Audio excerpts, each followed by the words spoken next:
Bom, pessoal, boa noite, né, para todos que estão entrando agora. Nós tivemos um pequeno problema em relação ao link do Google Meet e tivemos que fazer a troca desse link, né?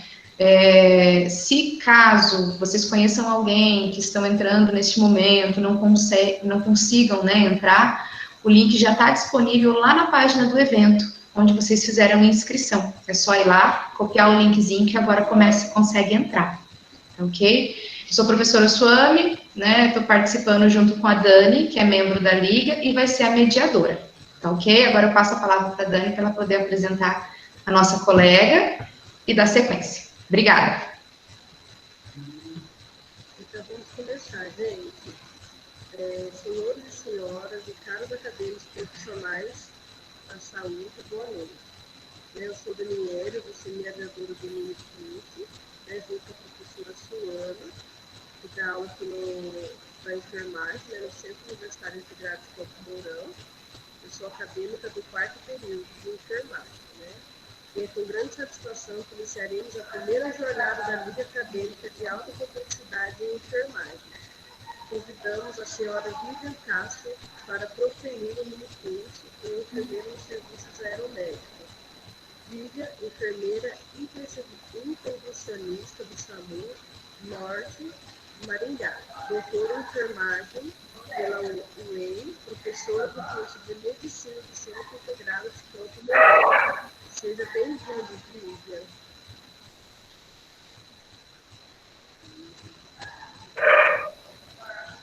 Boa noite a todos. Vou começar, antes de me apresentar, já me desculpando, porque essa questão da distância e da tecnologia, vocês viram, tem latido de cachorro, tem barulho na rua, parece que é uma coisa, Mas, enfim, primeiramente eu gostaria de agradecer a todos que estão aqui, para prestigiar essa conversa, esse bate-papo. Gostaria de agradecer à Liga e as meninas responsáveis, a professora Suame, que está aí, a Dani, pelo apoio, pela ajuda aqui nesse momento. Muito obrigada pelo convite, me sinto honrada, me sinto feliz. Espero poder contribuir um pouquinho aí com tantos conhecimentos que são trocados nesses eventos. Então, como vocês já sabem, como a Dani já falou, meu nome é Vivian. Eu sou graduada em enfermagem pela Universidade Estadual de Maringá desde 2011, fiz mestrado e doutorado pela mesma universidade. Atualmente, eu sou enfermeira intervencionista e operadora de suporte médico do SAMU Norte Novo, com a base em Maringá, da Regional de Maringá. E também sou tutora do curso de medicina aí do integrado, Então, é uma honra para mim, fico muito feliz em poder ter essa parceria com a instituição mais uma vez. Bom, vamos começar então, A gente já teve um pequeno atraso aí no horário, por conta dos imprevistos que acontecem. E, assim, eu tentei separar esse tema, assim, os tópicos mais importantes e mais interessantes para eu poder passar para vocês aqui hoje. Mas é muita coisa, é um grande volume de informações, é uma grande quantidade de conteúdo, então vai ser só uma pincelada mesmo, Na verdade, todo o conteúdo que eu vou trazer aqui para vocês, cada tópico desses rende uma aula de um fim de semana de pós-graduação. E aí eu vou passar como uma pincelada, mas eu fico à disposição depois, para responder as dúvidas. E é claro também, a gente não sabe tudo, então o que eu não souber eu me comprometo a trazer para vocês em seguida, enfim, é isso, tá? Eu gostaria que fosse mais no estilo bate-papo mesmo e espero poder contribuir com vocês, tá bom? Bom, a primeira coisa que eu gostaria de falar antes da gente começar é o seguinte, eu já me peguei falando isso e ouço várias pessoas falando que o enfermeiro do serviço aeromédico, ele vai exercer as mesmas funções que o enfermeiro que está no pré-hospitalar, no suporte terrestre, que está dentro de um hospital, Enfim, que tem outras... e que esteja em outros locais. Isso é um pouco verdade e um pouco não é, Então, a partir dos cuidados, de enfermagem, eles realmente têm muita semelhança Alguns detalhes apenas que vão mudar e que a gente vai falar aqui também. Porém, o que muda bastante é justamente isso, o ambiente de trabalho e toda a atenção que você precisa ter com os detalhes que fazem toda a diferença na operação, no sucesso da operação, tá? Então, a primeira coisa que nós temos que falar nesse sentido é a respeito da pessoa mais importante, né, que vai estar atuando, que somos nós, né, a saúde do aeronavegante. Se a gente não está bem, não tem como a gente fazer uma operação que vai terminar em sucesso e muito menos ajudar uma pessoa que esteja precisando de nós naquele momento, tá? Então, a primeira coisa que nós temos que nos preocupar é com a nossa própria saúde. Essa profissão, né, essa atuação profissional no meio aeromédico, ela exige muito do profissional, tá? Então, é necessário que a gente esteja com uma perfeita saúde no âmbito psicofísico, tá? Então, para isso, nós temos que nos preocupar com a nossa alimentação, né? O tipo de alimento que nós vamos ingerir, a dieta tem que ser balanceada, e daqui a pouquinho eu vou explicar um pouco mais sobre essa importância da dieta ser balanceada, né? Por que tem que ser balanceada? Então, quer dizer que o enfermeiro do suporte terrestre não precisa ter uma dieta balanceada? Precisa também. Mas vou explicar o motivo pelo qual o enfermeiro, né, do suporte aeromédico, né, do serviço aeromédico, precisa se atentar para isso. O repouso adequado, com uma boa quantidade de horas de sono, num local adequado, que realmente propicie o descanso, né? Vale lembrar que o descanso diurno, para quem faz mais turnos de trabalho, turnos exaustivos, turnos no período da noite, esse descanso diário, ele não faz tanta diferença, ele não ajuda tanto quanto o sono noturno, que é o que traz o descanso realmente para a gente, tá? Uma atividade física regular, então a prática de uma atividade física regular é essencial para manter uma boa condição de saúde para operar. Higiene, essa higiene envolve a higiene pessoal, a higiene mental, né? O tempo que você tem que dedicar para viver momentos em família, o tempo que você tem que dedicar para viver o seu lazer, para você, o sono, né? O momento o padrão sono-vigília, enfim, né? A sua alimentação, os seus momentos pessoais. E o equilíbrio emocional, sem dúvida, é super importante, né? Então, o profissional tem que ser capaz de lidar bem com situações estressantes, né? Demonstrar essa capacidade em relações com os colegas de trabalho, em relação à sua família, enfim, ele tem que estar numa condição adequada para exercer essa função, tá?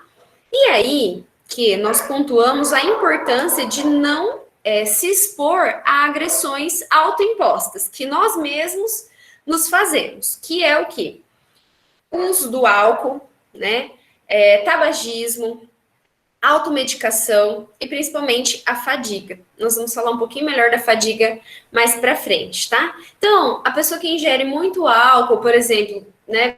Principalmente aí na véspera ou nas vésperas de fazer um plantão no serviço aeromédico, isso pode acarretar em diminuição da acuidade visual, diminuição dos reflexos, diminuição da coordenação motora, desidratação, a ressaca pode ocasionar uma fadiga, né? Enfim, várias situações desagradáveis. O tabagismo, né? A gente já sabe, o tabagismo vai ocasionar o quê?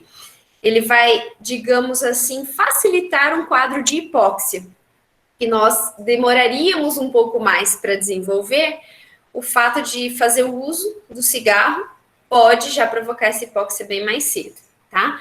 A automedicação, então, nem se fala, né? Dependendo do medicamento que você toma, as reações adversas que você pode ter, tudo isso vai influenciar. E a fadiga, né? A fadiga é aquele estado mental, né? Em que você está realmente fadigado de pressão, né? E geralmente essa fadiga é causada pelo estresse, né?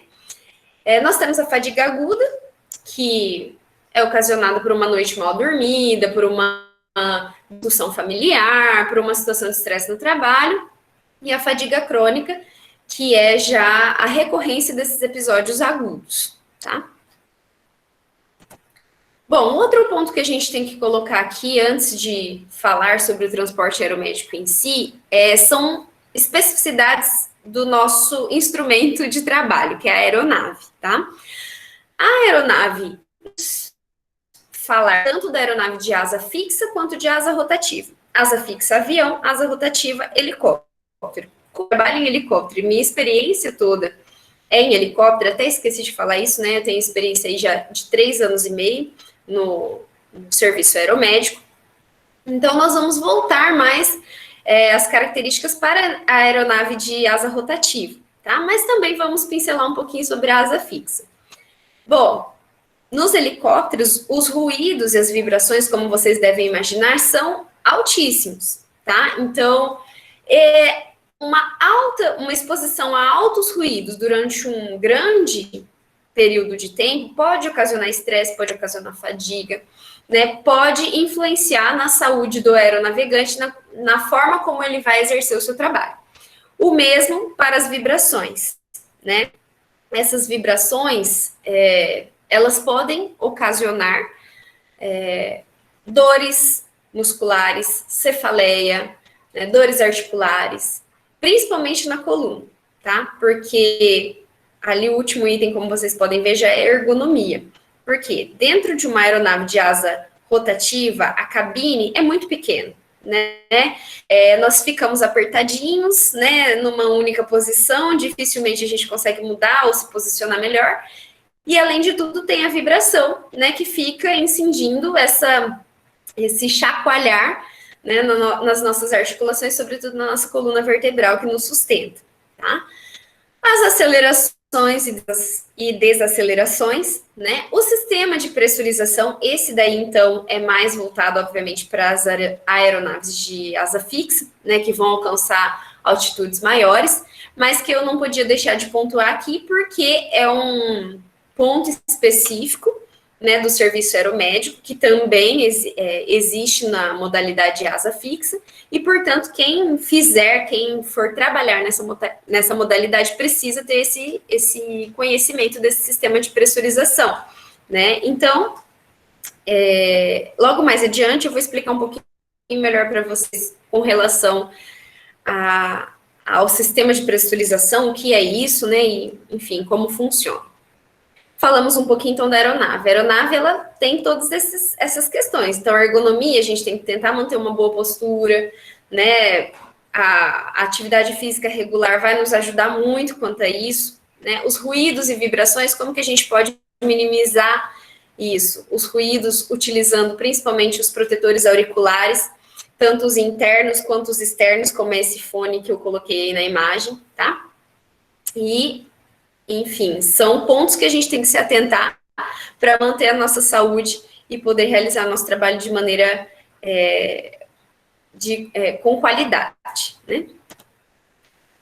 E aí temos que considerar também mais uma questão, que é o meio aeroespacial. Então, a gente não está no meio terrestre, a gente está no meio aeroespacial. E o que esse meio oferece para a gente de diferente do terrestre que a gente precisa se atentar? Primeiro, eu estou trazendo alguns aqui, tá? Só para vocês.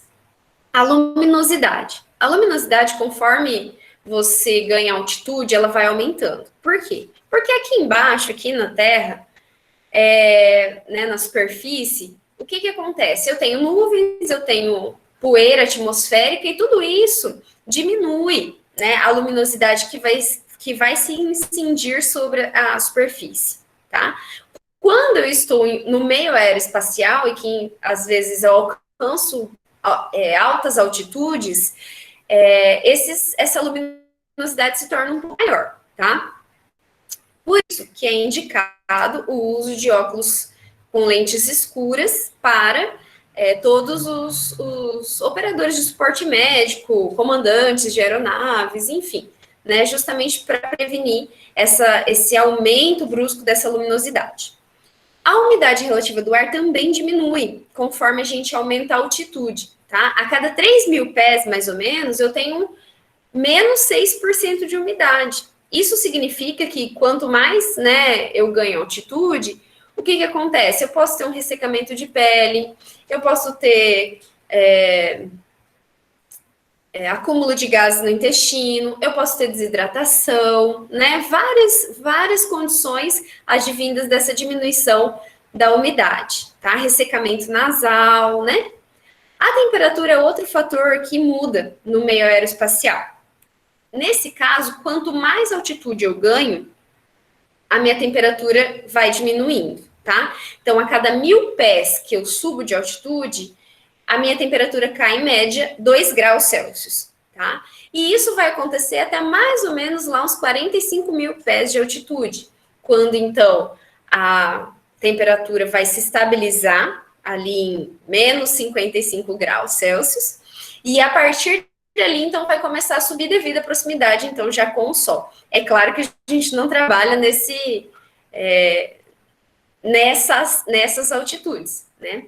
Mas um voo comercial, por exemplo, alcança aí tranquilamente 30, 40 mil pés. Poxa, Vivian, se alcança, como é que acontece? Então, como é que faz? Né? Hoje em dia tá tão fácil, as pessoas pegam um avião e viajam daqui para lá, de lá para cá. E aí, né? Como que é feita essa questão? Aí entra aquilo que eu falei para vocês da cabine pressurizada, que logo mais a gente vai pontuar, tá? Outro ponto que vai alterar com relação ao meio aeroespacial é a pressão atmosférica, tá? Ao nível do mar, nós temos uma pressão atmosférica de 760 milímetros de mercúrio. Conforme a gente aumenta a nossa altitude, essa pressão tende a diminuir, tá? E a pressão diminuindo, as moléculas ficam mais dispersas, então nós temos a tendência de aumentar o volume dos gases, principalmente. Então, já vão pensando nisso que a gente vai falar mais detalhadamente no próximo slide, tá? Bom, chegamos aqui nos distúrbios orgânicos, né, relacionados ao voo.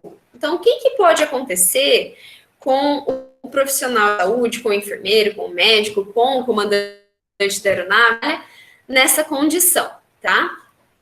Pode acontecer o disbarismo, que a gente chama. Esse disbarismo, ele é principalmente exemplificado pelos fenômenos de aerodilatação e aeroembolismo, tá? Vamos começar pela aerodilatação. O que seria aerodilatação, né?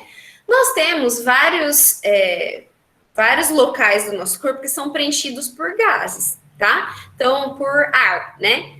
O nosso ouvido médio, os nossos seios da face, o nosso intestino, o nosso estômago, tá? Tudo isso é preenchido por gás, né? Quando, conforme eu falei para vocês, eu aumento a minha altitude, eu saio do nível do mar e aumento minha altitude, eu vou diminuindo a minha pressão. Se a minha pressão diminui, o volume aumenta, tá?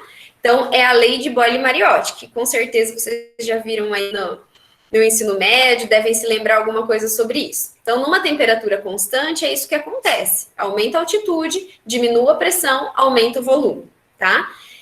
E aí que entra a questão da alimentação adequada, tá?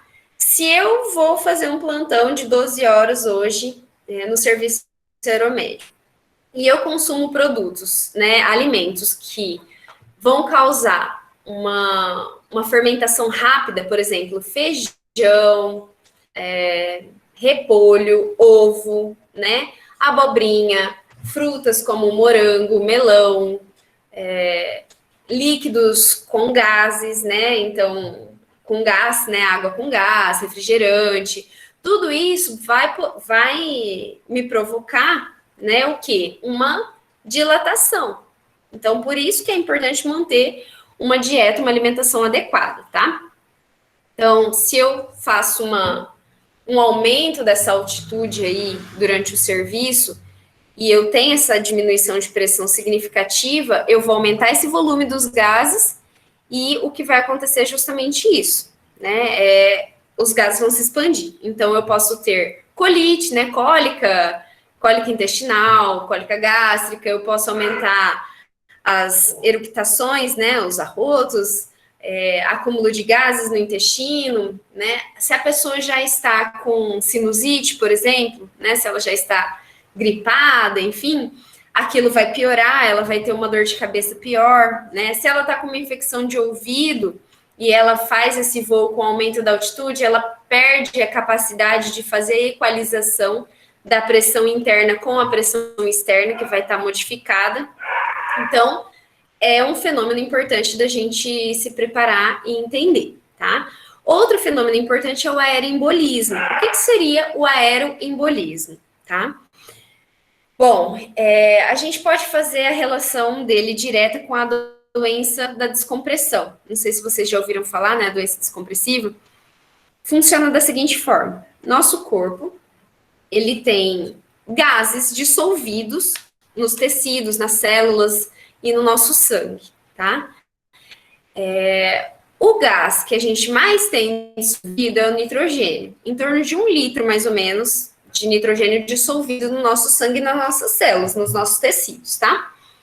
Quando eu mudo a pressão, a tendência é que esse gás se desprenda, digamos, que ele deixe de estar dissolvido e forme bolhas, tá bom? Então, o nitrogênio, ele vai formar bolhas que podem ir para as articulações, gerando dores articulares, pode ir para a pele, gerando coceira, né, e erupções cutâneas, pode ir para o encéfalo, né, para o sistema nervoso central e ocasionar vertigem, letargia, enfim, outros sintomas. Então, é importante que a gente não deixe que esse aeroembolismo ocorra, tá? E ele pode ocorrer, digamos assim, tanto para cima quanto para baixo, né? Então, se eu estou subindo de altitude sem uma cabine pressurizada, acho que agora vocês já estão entendendo um pouco o sentido dessa cabine pressurizada. Se eu estou subindo, minha pressão está diminuindo, a tendência é que ocorra a dissociação desse gás dos tecidos, do sangue, né? Então, o mesmo ocorre para baixo, tá? Lá no fundo do mar, se eu praticar aí uma atividade de mergulho, fui passear num lugar bonito, fui fazer atividade de mergulho, desci bastante, vários metros, tá? Lá embaixo, a pressão atmosférica tende a ser o quê? Maior ou menor do que a pressão ao nível do mar? Muito maior, tá? Então, é o mesmo princípio. Conforme eu vou subindo do mergulho, a pressão vai diminuindo e a tendência é que esses gases que estão dissolvidos no meu sangue e nos meus tecidos, ele se dissocie, tá? Então, o cuidado que nós temos que ter ao subir do nível do mar para o meio aeroespacial é o mesmo cuidado que a gente tem que ter quando a gente pratica o mergulho e sobe para a superfície, tá? Isso eu tô falando de muitos metros, né, de profundidade, digamos assim.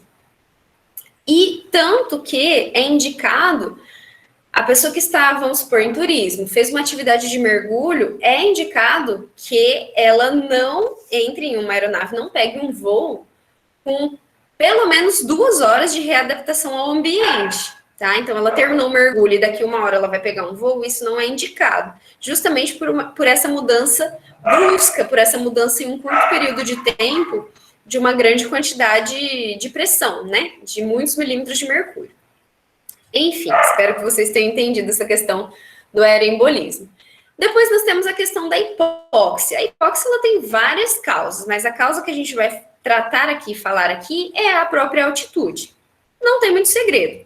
Vocês já sabem, já viram na televisão, os jogadores de futebol, conforme a gente vai aumentando a altitude, o ar se torna mais rarefeito, as moléculas de oxigênio estão mais dispersas, consequentemente, menos oxigênio entra durante a minha respiração e menos oxigênio eu vou ter ali nas trocas gasosas, correto?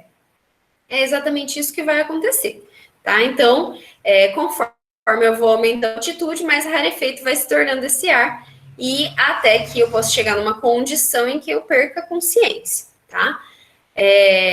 Mas, obviamente, vamos voltar a falar da cabine pressurizada.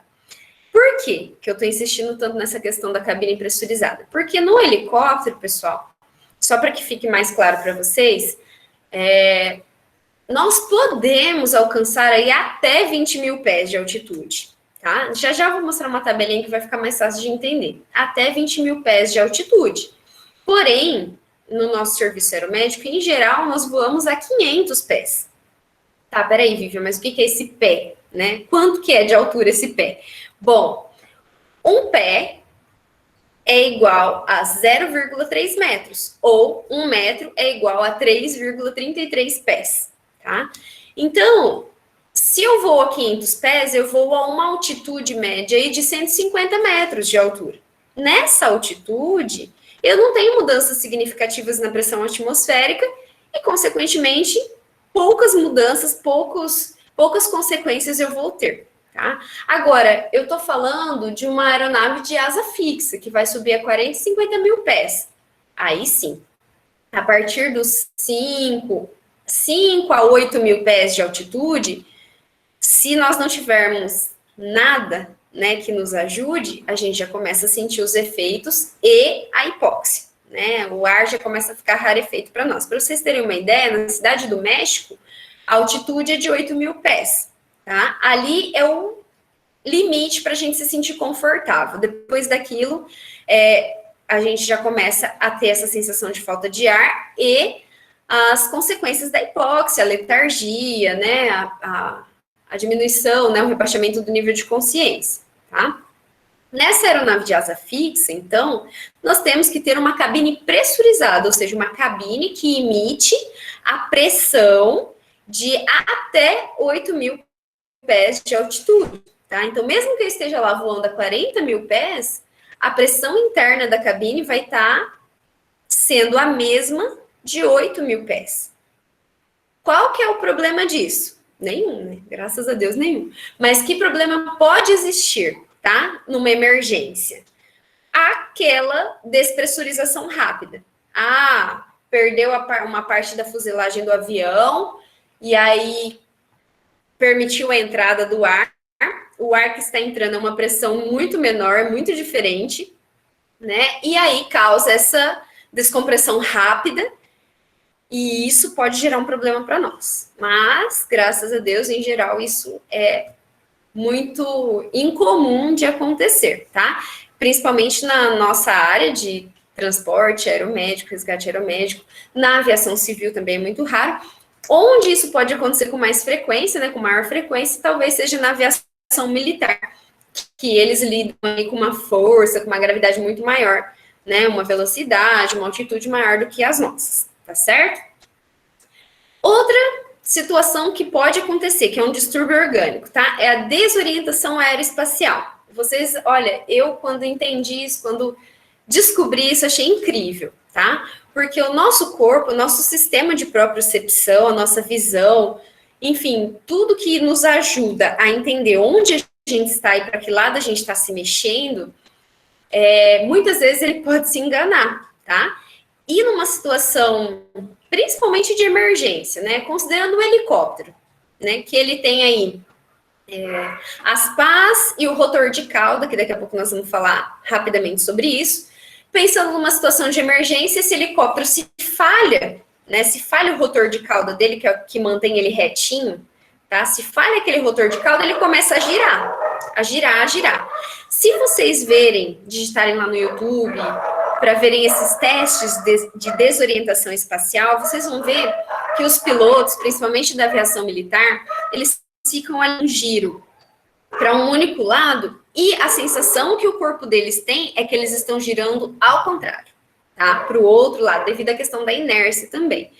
E aí, essa sensação, né? Você imagina, você está caindo com um helicóptero que está rodando e seu corpo está te dizendo que você está caindo para a esquerda.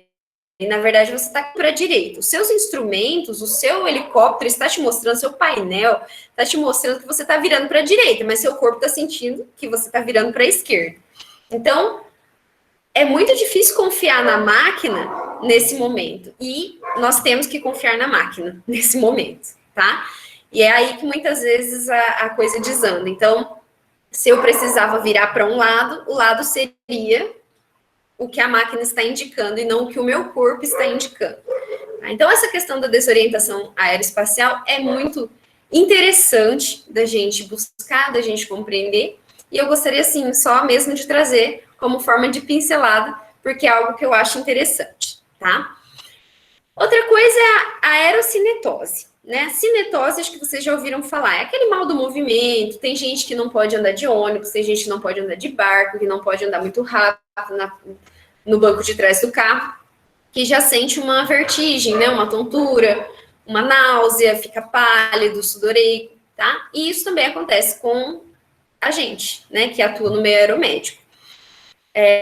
A ideia é que não aconteça, né? Porque é um mal-estar terrível, né? Ninguém gosta de sentir isso. Então, se é a tripulação que está passando por isso, a ideia é que se avise a equipe, né? Se for necessário que pare o voo para EMSE, né? Se for o caso. Ou então, que sejam feitos treinamentos voltados para isso, o uso de medicamento adequado e receitado por médico para que se evite essa situação. Tá?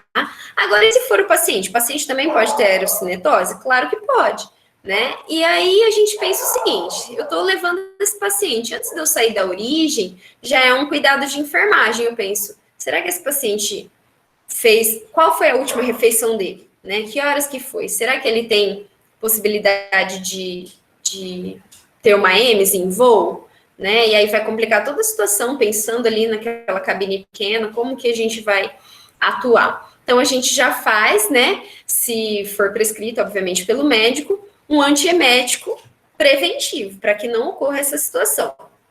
E se estava tudo bem, não tinha comido nada, e a gente foi mesmo sem fazer nenhum antiemético, o que acontece? Eu tenho que orientar o paciente a evitar fazer movimentos bruscos com a cabeça, a deitar a cabeça para trás, né, fechar os olhos, e tentar tranquilizar ele, distrair ele, para que essa sensação horrível passe, tá? Outra coisa legal que eu achei interessante para trazer para vocês é a respeito da dissincronose, tá? O que é dissincronose? É a mudança de fuso horário, tá? Então, você hoje está saindo aqui do Brasil e está indo lá para Londres, na Inglaterra, está indo lá para o Japão. Daqui para Londres são 4 horas de diferença, então você cruza muitos meridianos, muitos fuso horários, né? Você cruzando esses meridianos, você chega lá num horário que o seu corpo, o seu relógio biológico não está adaptado, né? Se você saiu daqui meio-dia, você saiu com a fome do almoço, você não tinha almoçado ainda. Você chega lá 4 horas da tarde, 10 horas da noite, sei lá, e lá já está na hora do café, mas você não almoçou, então você quer comer a comida de almoço, sabe?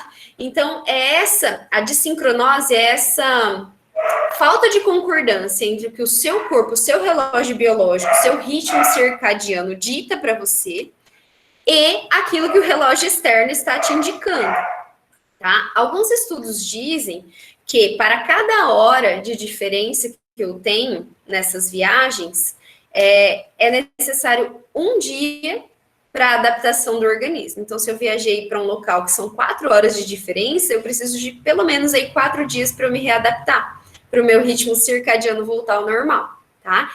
Isso para nós que viajamos de vez em quando, né, em avião, muito longe, não tem tanto problema. O problema são as pessoas que são comandantes de aeronaves civis, né, comissários de bordo, são pessoas que vivem viajando, fazendo esse trajeto leste-oeste, norte-sul, e vivem mudando esse relógio biológico delas. Então, é importante a gente pensar nisso, e até se vocês pesquisarem, vocês vão ver que muitas vezes a tripulação, né, responsável por um voo que sai daqui, chega num determinado horário em outro ponto, que cruzou muitos meridianos, muitas vezes ela vai, no horário do café da manhã, no local que ela chegou, ela vai almoçar, simplesmente para ajustar o relógio biológico dela, tá bom?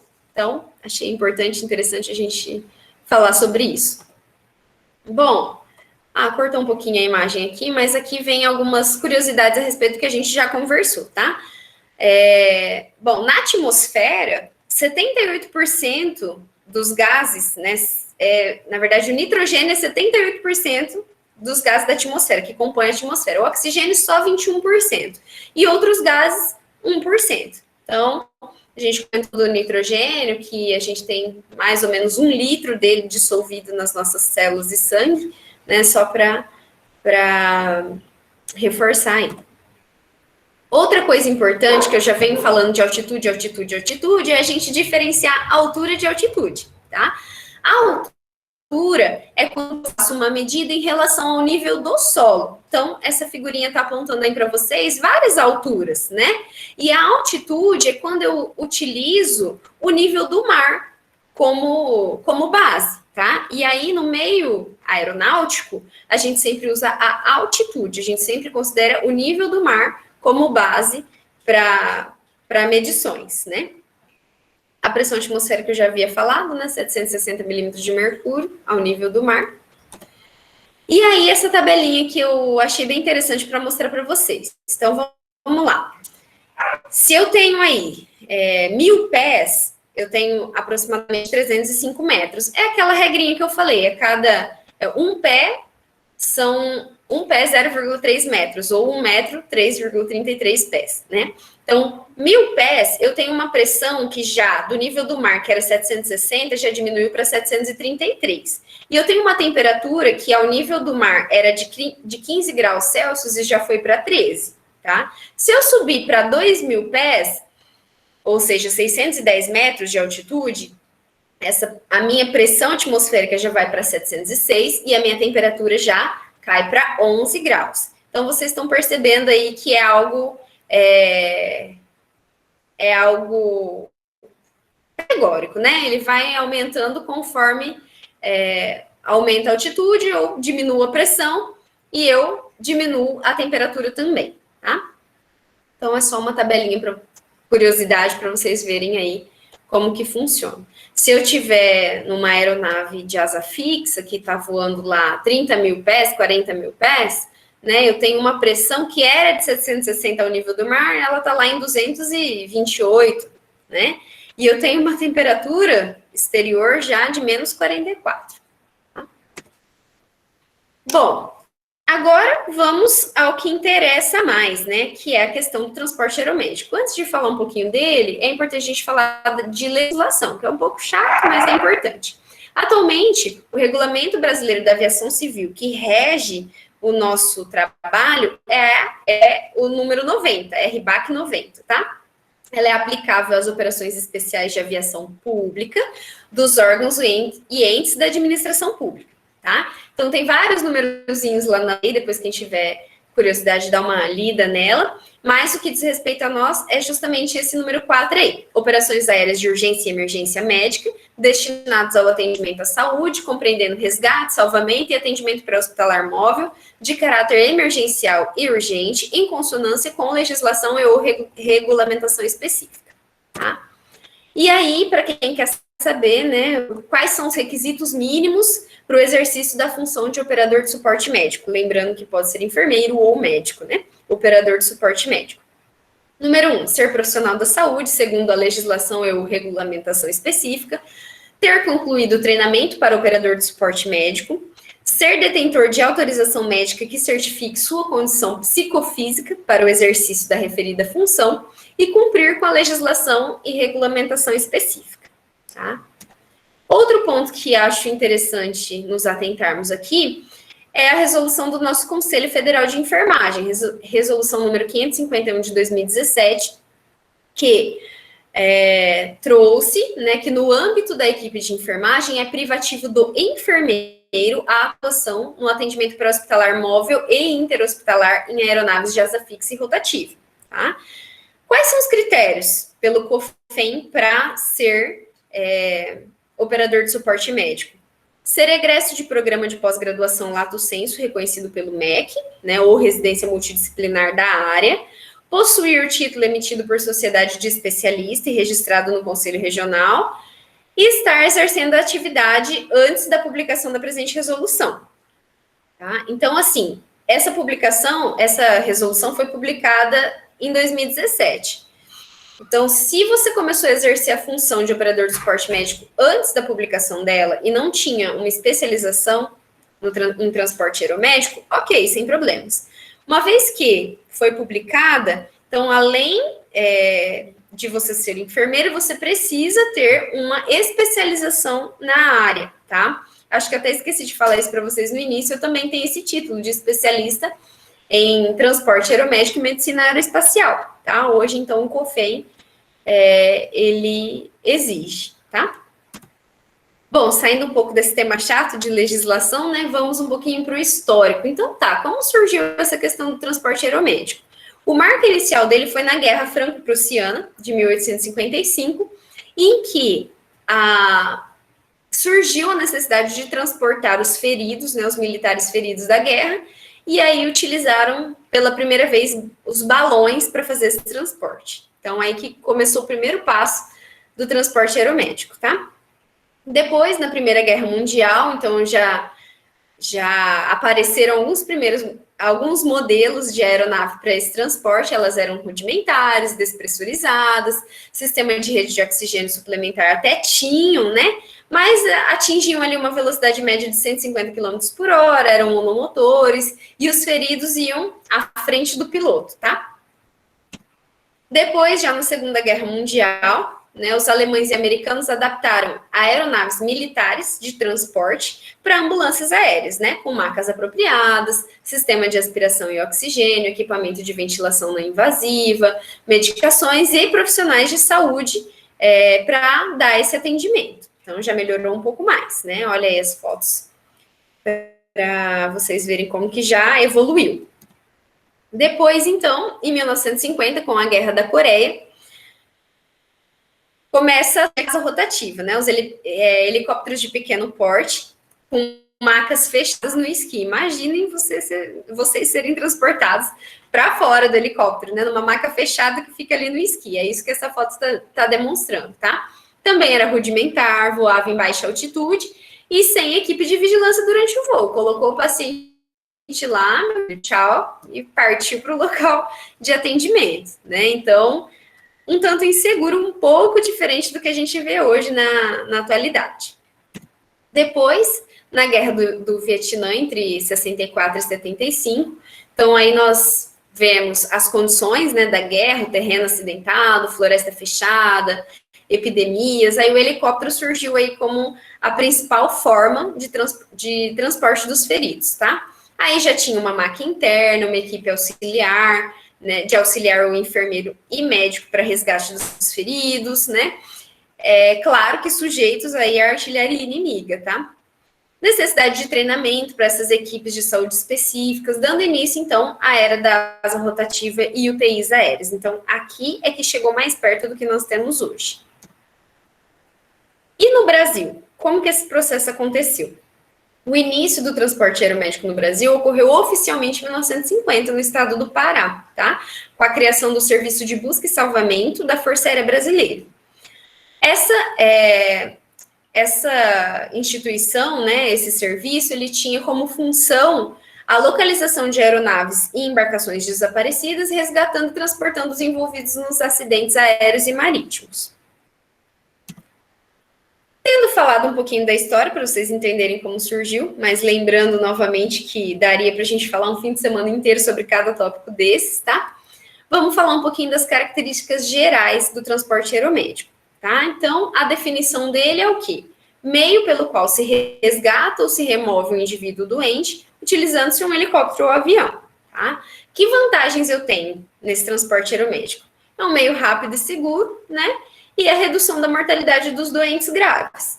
Por outro lado, eu também vou ter algumas desvantagens, como alto custo operacional, alterações clínicas decorrentes da altitude, como a gente já acabou de falar ali atrás, distúrbios clínicos ligados à aeronave, ruído, vibração, né? E o seu próprio deslocamento. Então, tem algumas desvantagens. Podemos perceber que o transporte aeromédico, então, se constitui uma operação complexa que envolve fatores de ordem logística, estratégica, financeira, médica, legal e ética. E aí, as equipes envolvidas nessa logística, nessa organização, nesse planejamento, elas devem trabalhar de forma coordenada e sinérgica, tá? E que equipes envolvidas são essas? A equipe que solicitou esse transporte ou esse resgate, a equipe que está atuando no serviço aeromédico e a equipe que vai receber esse paciente. Então, deve haver uma comunicação entre todos, mas é importante que vocês saibam que a decisão final sobre realizar ou não esse transporte é da equipe aeromédica, tá? A partir da avaliação do quadro, da situação, por ter um conhecimento específico de tudo isso que eu falei para vocês, né? De todas as questões relacionadas ao meio aeroespacial, à própria aeronave, à saúde do aeronavegante e do paciente. Então, juntando tudo isso, a gente toma uma decisão final de viabilidade ou não desse transporte. É importante que vocês saibam também que é uma unidade de suporte avançado, composta por médico, enfermeiro e comandante, né? E é uma ambulância do tipo E. Se vocês pegarem lá a portaria do Ministério da Saúde, né, 1863 de 2003, que predispõe sobre a Política Nacional de Urgência e Emergência, vocês vão ver que é uma ambulância do tipo E, tá? E que está sempre vinculada a uma central de regulação. Ou seja, nós não tomamos as decisões sobre vou nesse voo, não vou naquele, né? A gente entra num acordo, conversa sobre isso, mas nós estamos subordinados a uma central de regulação, a um médico regulador, que é a autoridade sanitária, e que tria e avalia toda e qualquer solicitação para esse serviço, tá? Chegou a hora, então, da gente diferenciar um pouquinho os tipos de aeronave, né? Então, eu tenho a aeronave de asa fixa, que é o avião, e geralmente ele é utilizado para distâncias superiores a 300 quilômetros, tá? Que vantagens ele tem? É mais veloz, tem maior espaço interno, né? É um negócio muito mais fácil de você mexer ali, é pressurizado, tem menos vibrações, tem menor restrição ao clima, porque é voo por instrumento, né? Eu vou baseado em instrumento. Então, não é qualquer clima ou qualquer tipo de nevoeiro que vai fazer com que esse voo seja impedido. Diferente do helicóptero, que voa, é o voo visual que a gente fala, né? Não voa por instrumento, voa visual. E aí eu preciso ter uma visibilidade boa. Se eu tiver um nevoeiro, já não tem como voar, tá? Então, a asa fixa tem isso como vantagem. E mais uma vantagem, ele opera à noite, tá? Então, pode voar à noite. Porém, tem algumas desvantagens, né? Ele pode provocar, o transporte aéreo na asa fixa pode provocar alterações clínicas, porque ele tem maior aceleração e desaceleração nos momentos de pouso e decolagem, porque ele faz uma rampa maior do que a do helicóptero, né? E uma exposição à hipóxia de altitude, que é aquilo que nós comentamos. Obviamente, a cabine vai estar pressurizada, mas isso expõe, né, o doente, a pessoa que está sendo transportada, a uma maior altitude e, consequentemente, uma possibilidade de hipóxia. Já a asa rotativa, então, ela é utilizada para distâncias inferiores a 300 quilômetros, em geral, tá? Lado bom, né? Vantagens. Atua em locais de difícil acesso, consegue pousar em áreas restritas, né? E tem maior agilidade. Então, gente, já fica a dica aqui para vocês. Para fazer o resgate, que a gente fala, né? O atendimento na cena da ocorrência, não tem como fazer com a asa fixa, porque ela precisa de uma pista de pouso, precisa ser um local adequado para isso. E, normalmente, na maioria das vezes, a gente não tem isso, né? Já o helicóptero, não. Ele pousa em áreas restritas, no meio da rodovia, né? Num terreno que seja seguro, que seja firme e alinhado, né? Então, ele tem essa possibilidade. Esses resgates, né, essa atividade de resgate, ela é feita por asa rotativa. A asa fixa não tem essa possibilidade. Quais as desvantagens da asa rotativa? Alto nível de ruído e vibrações, como a gente já falou. Reduzido espaço interno. Restrições, né, por condições climáticas, como já havia falado, né? Então, é um voo visual, não um voo por instrumento, portanto, se eu tiver uma visibilidade baixa, eu não consigo realizar esse voo. E somente em período diurno, do nascer ao pôr do sol, tá? Então, a partir disso, já não se pode mais voar visual, tá? Aqui eu coloquei só umas características para vocês, né, que tiverem curiosidade. Esse daqui é a aeronave que a gente voa hoje, né, pelo menos no serviço que eu trabalho, que é um esquilo, né, B2.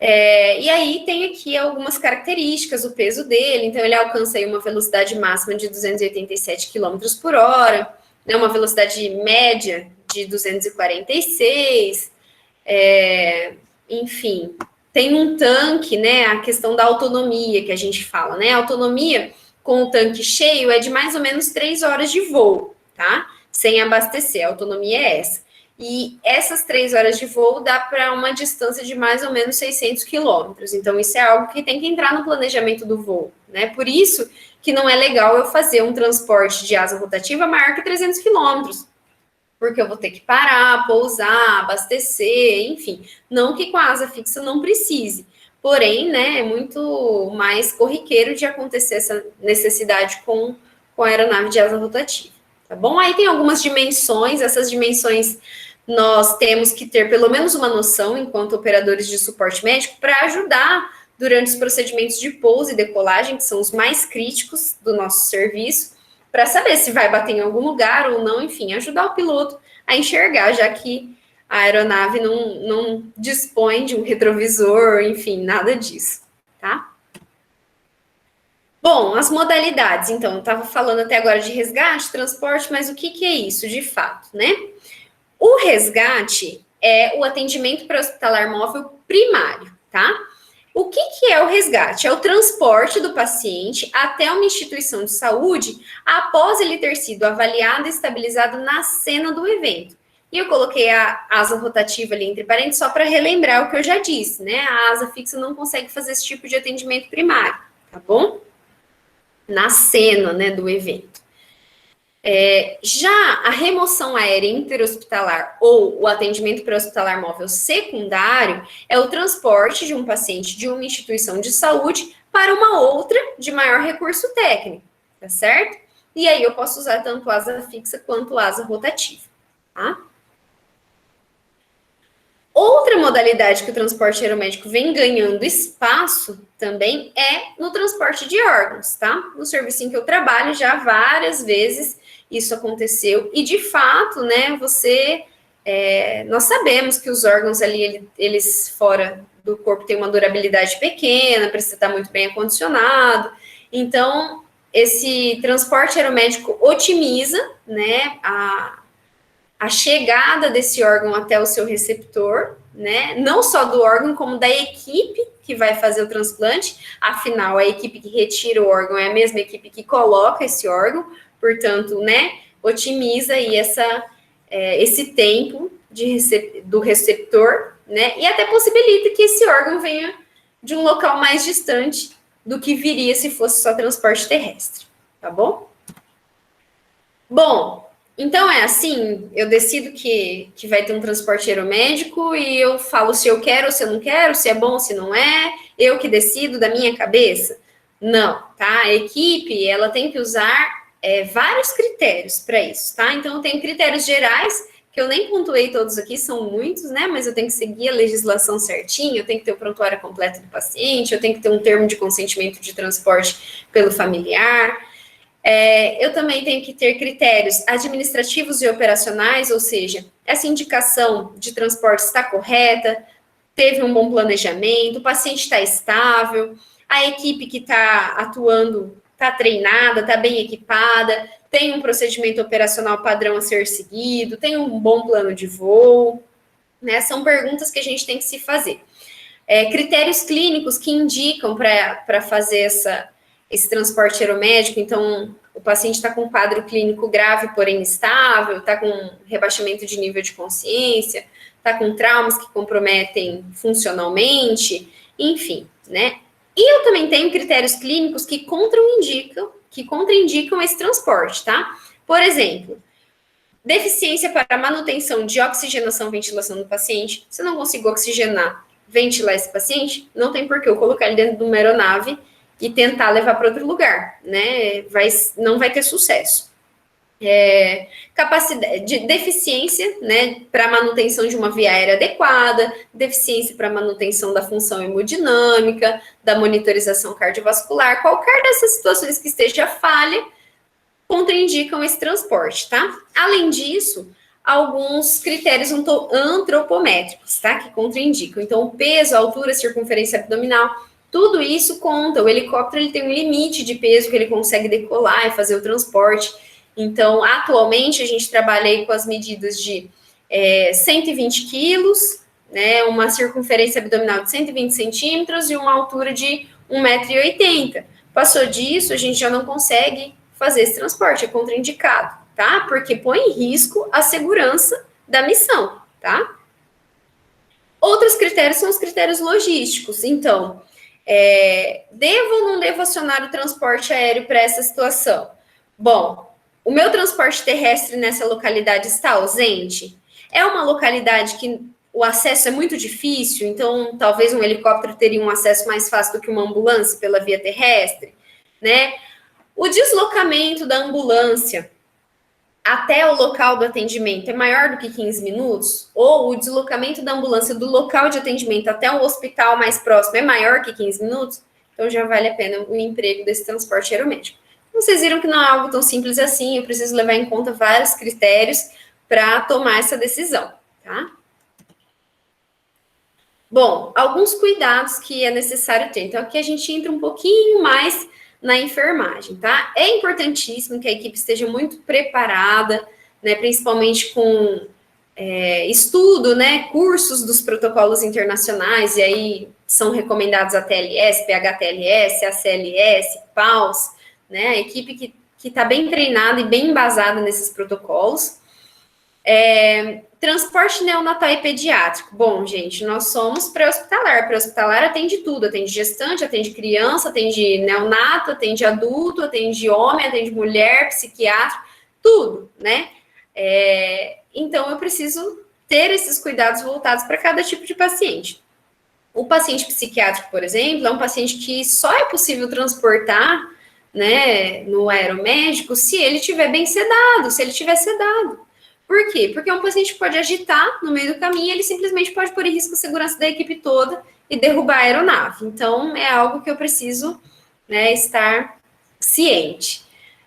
Quanto ao transporte neonatal e pediátrico, né, eu preciso me atentar para a manutenção da temperatura corporal e da adequada oxigenação do bebê. Para gestantes, eu preciso manter uma altitude baixa de voo, porque ela já tem um volume grande abdominal.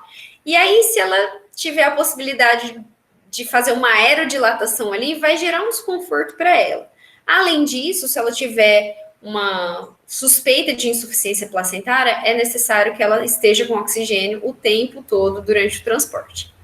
Outros cuidados, né? Se eu estou falando aí de uma aeronave de asa fixa que vai subir a altas altitudes, então eu tenho que ter o cuidado de preencher os cuffs, né? Principalmente de traqueostomia, tubo orotraqueal, com água ao invés de ar.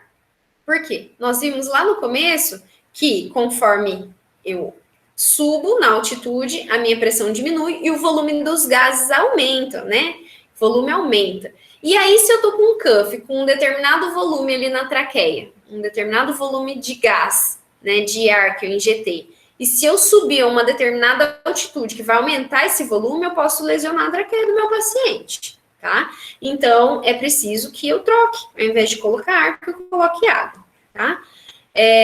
Se o paciente ele tem um pneumotórax, ele só pode ser transportado se ele tiver devidamente com um dreno de tórax e com uma válvula unidirecional, ou seja, que não permita que esse ar volte para o pulmão, tá? Então, se ele está com pneumotórax ali, nem adianta eu subir, né, com ele, sem estar drenado, sem estar cuidado, porque vai piorar a condição clínica do paciente, tá?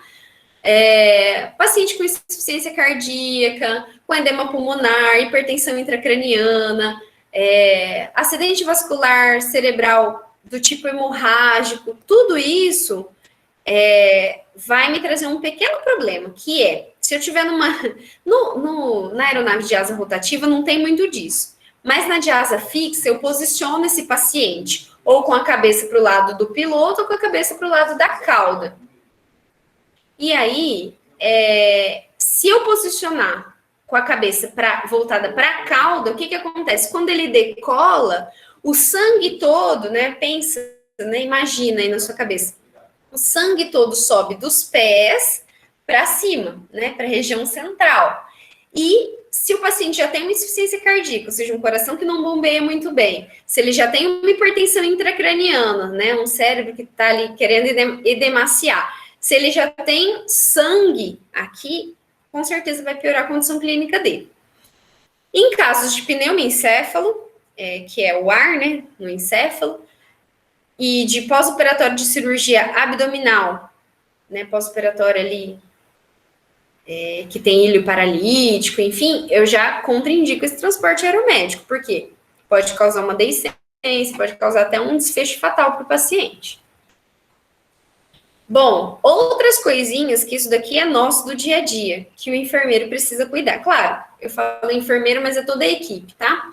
Mas para vocês saberem o quão importante é isso. Isso vale para o enfermeiro do terrestre também, tá? Então, antes de ir para a missão, eu tenho que fazer o cálculo do meu oxigênio. Será que o oxigênio que eu tenho na aeronave é suficiente para eu fazer a viagem de ida desse paciente, o transporte dele de um local até o outro? Será que vai me faltar oxigênio?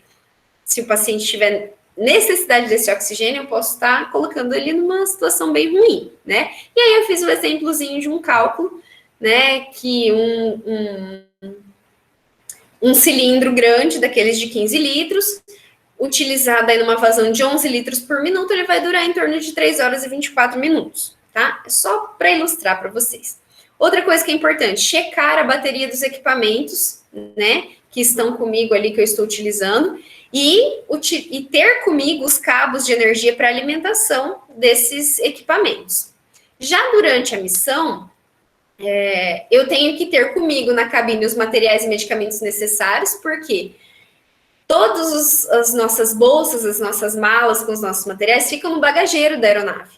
Ou seja, não tem como eu parar, como se fosse um carro, e ir lá no bagageiro pegar. Então, eu tenho que planejar tudo antes e pegar de lá tudo que eu preciso, né, para não ter a necessidade de pousar a aeronave para pegar alguma coisa que ficou para trás, tá bom?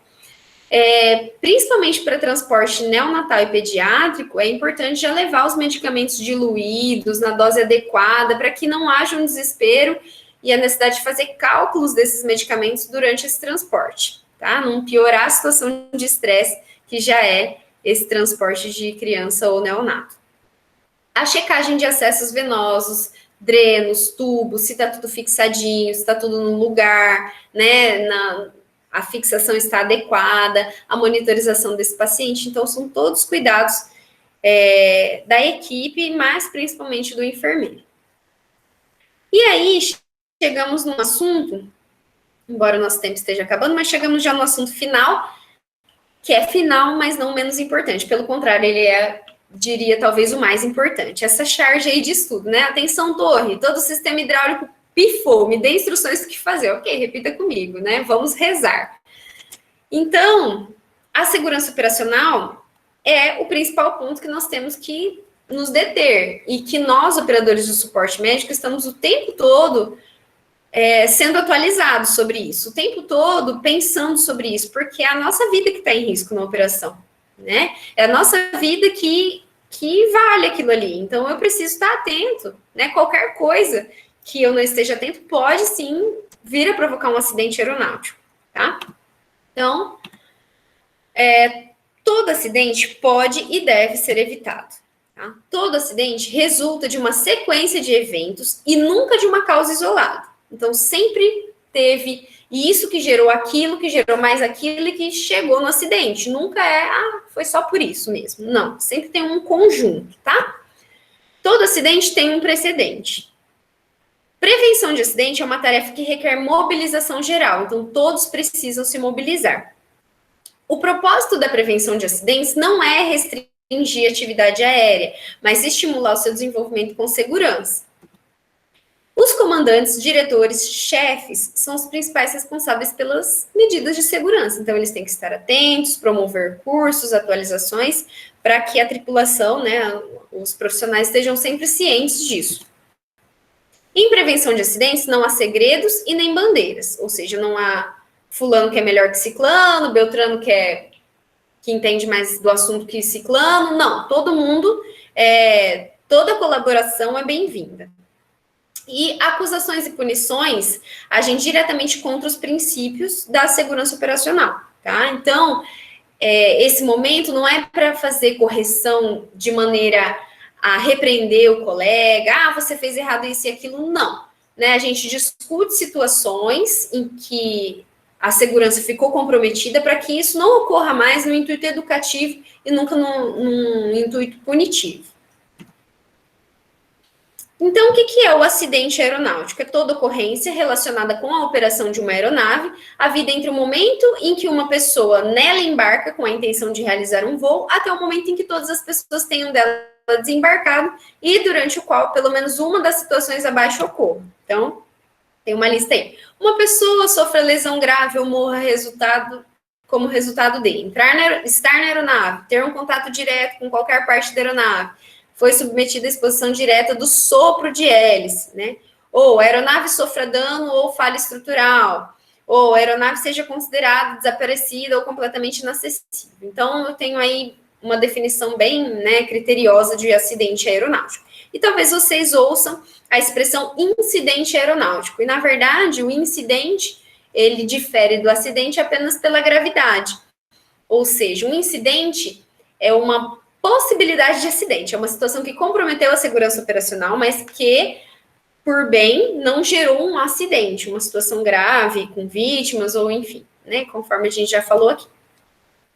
E aí, novamente, eu volto naquilo que eu comentei, né, existe esse modelo de causa de acidente em que não existe uma causa isolada, é sempre uma sucessiva de erros, né, a gente fala é o modelinho do queijo suíço, então tem que atravessar todos os buraquinhos para culminar nesse acidente. Então, aquele dia do acidente, o piloto não dormiu bem à noite, ele estava fadigado, ele foi numa festa, bebeu bastante, ou o operador de suporte médico que ia ajudar no pouso ou na decolagem também, não estava bem, naquele dia brigou com o familiar, né? A aeronave apresentou um problema mecânico, então uma sucessão de acontecimentos que leva a uma falha, a um erro, né, e a um acidente. Aqui, então, temos as partes de uma aeronave de asa rotativa, e aí eu pintei ali o rotor de cauda, para vocês saberem que na operação é ali que a gente tem que prestar mais atenção, que é o maior causador dos acidentes aí, de comprometimento da segurança operacional. É o nosso maior problema, principalmente quando ele é assim, né, desnudo, digamos, ele não tem aquela arcada de proteção ao redor, tá? Obviamente que as pás do rotor principal também são perigosas e importantes, né? Mas essa do rotor de cauda, a gente chama mais atenção porque ela é menor e quando ele está em movimento, né, o helicóptero está ainda acionado, mesmo que em solo, ela simplesmente se torna invisível. Então, as pessoas podem se aproximar, já teve várias situações de acidente em que morreram pessoas por se aproximarem desse rotor de cauda e serem decepados, enfim, né, coisas horríveis. Bom, então aqui nós temos um desenho de por que área nós vamos aproximar, tá? Os verdinhos são as áreas preferenciais, os amarelinhos aceitáveis e proibido da metade da aeronave para trás. Então, mesmo com a aeronave desligada, é proibido você passar por aquela parte ali. Por quê? Até para você treinar o seu cérebro de que aquele lado você não pode atravessar. Às vezes a gente está distraído, pensando no paciente, alguma coisa, às vezes a gente tende a ir para a cauda da aeronave, e isso pode ocasionar um acidente e pode custar a nossa vida. Então, já é medular para a gente, é proibido, né, atingir aquela área do rotor de cauda. Tá? Para a gente manter a segurança operacional, é importante que a tripulação, que os operadores conheçam a aeronave, né, que a operação seja visual, de fato, então tenha visibilidade para isso, que os equipamentos dentro da aeronave estejam todos fixos, né. É importante fazer o briefing e o debriefing, que a gente chama, ou seja, dentro da aeronave, antes da ocorrência, a gente faz o briefing, a gente faz um resumo do que a gente pode encontrar e como que a gente vai agir. E depois o debriefing, né? O que tivemos de pontos positivos, pontos negativos, o que a gente pode melhorar nisso. Utilização da fraseologia, né? Existe uma fraseologia aeronáutica para comunicação dentro da cabine, já que a gente utiliza fones, microfone, né? Então essa fraseologia ajuda muito na compreensão daquilo que a gente precisa falar, tá? Muito cuidado com o uso do celular, né? Às vezes a gente se distrai, fica ali no celular um tempão, isso pode comprometer a segurança do voo. Fazer silêncio na cabine, sobretudo nos momentos de pouso e decolagem, que são os momentos mais críticos. O uso de cinto de segurança e fone sempre, né, para a gente estar sempre atento ao que está acontecendo, e a vigilância do espaço aeromédico, né, a gente tem que estar o tempo todo auxiliando o piloto a fazer essa vigilância, né, caso eu veja um pássaro, uma pipa, um drone, eu preciso prontamente avisar para que, né, evite esse acidente. A área de segurança para o pouso, então, se eu tiver num atendimento primário, num acidente em rodovia, né, sempre orientar para não utilizar cones ali próximos, fita zebrada, porque tudo isso, né, com o vento que a aeronave provoca, até telhas que tenham por perto podem se desprender e até ocasionar um dano na aeronave, né, impedindo aí a operação, né, sem sucesso. Se possível, sempre ter o apoio de uma autoridade, Polícia Rodoviária Estadual, Federal, Polícia Militar, Bombeiros, Guarda Municipal, né? O pouso em locais restritos ainda exige dos operadores a observação de fios de alta tensão no local, se o terreno é arenoso, né?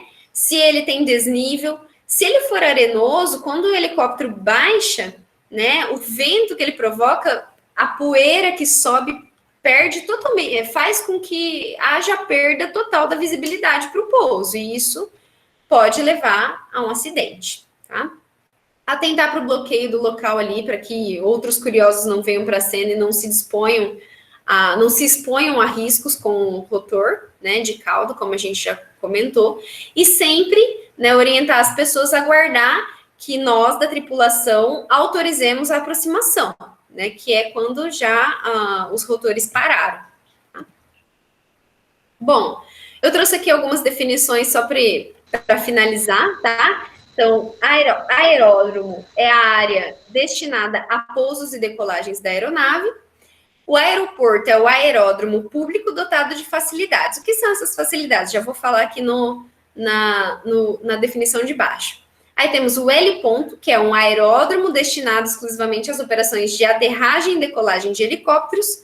O heliporto, que é um heliponto, que tem as facilidades. Então, o que seriam as facilidades? Área para taxiamento, reabastecimento, pátios, hangares para manutenção dos helicópteros, enfim. E aí, eu trouxe aqui como curiosidade, mas não vou ficar lendo tudo para vocês, depois vocês deem uma olhada com mais calma, mas com certeza vocês já devem ter visto vários helipontos, né, e talvez quisessem entender o que significa o H, o que significa a cruz vermelha, o que significa o P, o M, o que significa esse número, né, por que tem uma seta apontada ali. Então, né, basicamente são alguns pontos para a gente ter como curiosidade, né, o entendimento aí desses helipontos, tá? E aí, trouxe apenas algumas fotos, né, de algumas experiências aí do serviço, tá? Então, para vocês terem uma ideia, uma noção do tamanho da cabine, que é bem pequeno, né, aí num transporte neonatal, com uma incubadora, e, enfim, né, olha aí, um transporte neonatal, que você precisa acoplar várias bombas de infusão, bomba de seringa, monitor, né, enfim, toda a documentação do paciente, tudo isso que exige bastante da gente. Pessoal, era isso que eu tinha para passar para vocês, eu agradeço a atenção de todos, e como referências, eu utilizei principalmente esses dois livros aí do Ricardo Marinho, que são básicos, assim, para a gente entender um pouquinho disso. Tá certo? Muito obrigada. Muito obrigada. Nós temos umas duas perguntinhas para você, pessoal. Tá bom, se eu souber, vou poder responder. Deixa eu parar aqui a apresentação. Dani, eu só não estou ouvindo muito bem ainda. Então... estão perguntando aqui se você pode dar um exemplo de fraseologia. Ah, sim, de fraseologia. Quando a gente está no fone, né? E aí, por exemplo, nós vamos ajudar o comandante a fazer o procedimento de pouso, tá? Então, eu fico aqui no fone, eu que estou fazendo esse auxílio. Eu pergunto, livre abertura de porta? Livre abertura da porta esquerda? Livre abertura. Então, ele sempre me responde confirmando ou negando, né? E aí, eu faço a abertura da porta, então, eu digo, livre giro de cauda à esquerda, livre giro de cauda à direita, mantém a aeronave para baixo, aeronave para a esquerda, aeronave para a direita, né? Então, são frases que a gente utiliza aí como base e que facilita o entendimento do comandante nesse momento que é tão crítico aí de pouso e decolagem. Obrigada. Eu também estou perguntando assim, que o paciente entubado, no caso do transporte aéreo, existem alguns cuidados específicos que devemos estar atentos em relação a isso? Sim, então, conforme eu já havia comentado, né, o paciente entubado, a gente precisa, antes de colocar ele na aeronave, checar se ele está com o tubo bem fixado, né? Se ele tiver secreções e for necessário fazer uma aspiração, o ideal é que essa aspiração seja feita antes do início desse transporte. E aí a questão do cuff, que eu falei para vocês, né? Trocar o ar por água. Mas esse trocar ar por água, ele é mais importante quando eu vou fazer o transporte com asa fixa, porque eu vou alcançar altas altitudes e aí sim eu vou ter uma mudança de pressão significativa. Na asa rotativa não tem nenhum estudo que comprove, né, essa necessidade imediata, né, de mudança de ar por água. Tá? Seriam esses os principais cuidados. Em relação aos parâmetros do paciente, tem que mudar alguma coisa? Se muda alguma coisa nos parâmetros? Não. A ideia é manter os mesmos parâmetros que ele estava enquanto estabilizado, né? Então, os mesmos parâmetros que a gente já conhece de sinais vitais estáveis são os que a gente considera aqui. A ideia é que se mantenham. Por isso que tem que estabilizar antes de sair, né? Isso mesmo. E, por exemplo, no caso, o paciente piorou lá em cima, lá. Então, né? E daí o paciente tem um PCR. O que acontece? Você tem que pousar para estar realizando a massagem? Sim. Nós temos que pousar. Se ele evoluiu para uma parada cardiorrespiratória lá em cima, conforme eu já falei para vocês, a cabine ele é muito pequena, né? A gente pode iniciar, dar o primeiro atendimento, tentar fazer uma compressão, mas essa compressão geralmente não é efetiva, né? Então, a gente pousa o quanto antes, num local adequado, e aí inicia as manobras da maneira mais adequada. Só não sei se você quer falar alguma coisa, fazer alguma pergunta. Eu achei tudo muito interessante, um mundo totalmente, vamos dizer assim, inverso do que a gente vive, né, no solo aqui, é muito diferente, muito legal. E assim, eu percebo que o enfermeiro, ele não tem que só ter o conhecimento de base de cuidados, né, de anatomia, de fisiologia, ele tem que ter mais conhecimento, tem que saber bastante de física, tem que saber bastante de, né, que nem você falou, tem que ter uma pós-graduação na área. Então, ela ultrapassa alguns limites, né, eu penso assim, que é uma área que requer ainda mais estudos, porque você não fica só na área da enfermagem, né, você tem que ir para outras para conseguir, como diz vocês, para ter um trabalho efetivo. Excelente, adorei. Exatamente. Todos os dias a gente aprende uma coisa nova, sabe? E aí as coisas que eu sempre achei mais interessantes assim na pós, eu queria trazer tudo para vocês. Não sei se eu conseguia, eu queria trazer pelo menos uma pincelada, pelo menos para que vocês um dia falassem assim, eu já ouvi algo sobre isso, né? Para ter uma ideia, porque realmente é muito diferente do que a gente está acostumado. Sim. Uma curiosidade, né, na verdade, como que foi a primeira vez? O primeiro voo? Foi muito legal. O primeiro voo foi no dia 1º de maio de 2017 e foi muito bacana. Eu estava, obviamente, super ansiosa, né? Mas tem toda uma questão de segurança, a equipe me passou essa segurança e eu consegui, né, atuar da maneira mais adequada. E outra, todo treinamento que a gente faz antes é um treinamento exaustivo, né? Uhum. Tanto da parte logística em si, quanto da parte operacional, né? De segurança, de como fazer a segurança da aeronave. Então, quando chegou o momento da prática, eu me senti realmente preparada para exercer a função ali. Legal. Nossa, parabéns, Vivi. Excelente, excelente obrigada. Mesmo. Fico feliz. Se eu contribuir de alguma forma, assim, se tenham muito mais Vivians vindo por aí. Tomara, eu fico muito feliz, assim. Nossa, e contem comigo, o que precisarem, que eu puder, enfim, auxiliar. Se vocês tiverem outras dúvidas depois, Como eu disse, eu estou sempre estudando, não estou longe de saber tudo, mas estou à disposição aí para tirar as dúvidas, para ouvir vocês, tá bom? As pessoas estão dizendo aqui que amor, que você foi excelente, parabéns. Ai, também acho muito lindo esse trabalho seu, mas infelizmente, né, chegamos ao nosso fim. O tempo é curto, mas obrigado mesmo por passar esse pouco da sua experiência para nós. Tá? E em nome do curso de graduação de enfermagem, né, do Centro Acadêmico e da Liga, nós agradecemos a sua participação, né? Poder passar um pouco do seu conhecimento para nós e sua disponibilidade também.